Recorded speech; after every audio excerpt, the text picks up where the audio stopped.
Единствената клиника в Гърция, която използва метода за хирургия на тумори с радиоактивни лъчи CyberKnife, отваря врати през 2006 и за 5 години в нея са направени над 10 000 операции, чрез които са излекувани над 2000 пациенти. Είναι μια μέθοδος που έχει βοηθήσει χιλιάδες, χιλιάδες ασθενείς σε όλο τον κόσμο σε προβλήματα στον εγκέφαλο, σπονδυλική στήλη, στο θώρακα, πνεύμονες, θύμο, αδένα κλπ.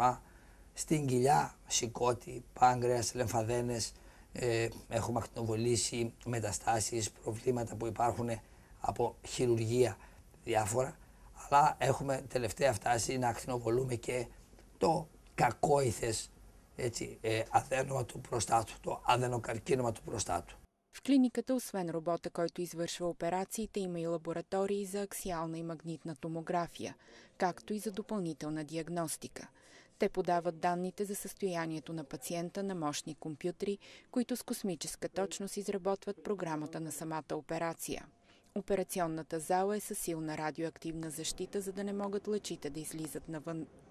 Отвън лекарите наблюдават работата на робота на специални монитори. Този пациент има доброкачествен тумор в мозъка и специалистите са преценили, че CyberKnife е най-подходящият метод за лечението му. Δεν νιώθεις τίποτα. Είσαι εξαπλωμένος για μία ώρα την ημέρα. Εγώ κάνω 3 συνεδρίες, είναι τρίτη σήμερα, τελειώνω. Είναι 50 λεπτά με μία ώρα, δεν νιώθεις τίποτα. Τίποτα καθόλου. Ανέμακτη και καθόλου δεν νιώθεις τίποτα. Ούτε και μετά. Έχεις επιπτώσεις, δηλαδή σηκώνομαι, παίρνω το αυτοκίνητό μου, πάω στη δουλειά μου, πάω στο σπίτι μου, δεν έχω κανένα πρόβλημα. След унищожаването на болните клетки, организмът ги изхвърля сам, а пациентът на всеки 3 месеца идва на контролни прегледи. При необходимост терапията се повтаря. Το πλεονέκτημα της λοιπόν είναι ότι είναι πάρα πολύ τοπική. Το οποίο αυτό είναι όμως και μια φορά και μειονέκτημα.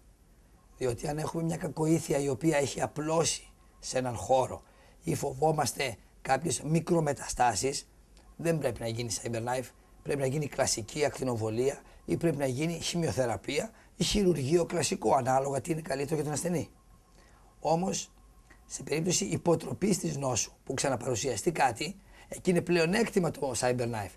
Клиниката CyberKnife е частна и инвестицията в нея е 9 милиона евро.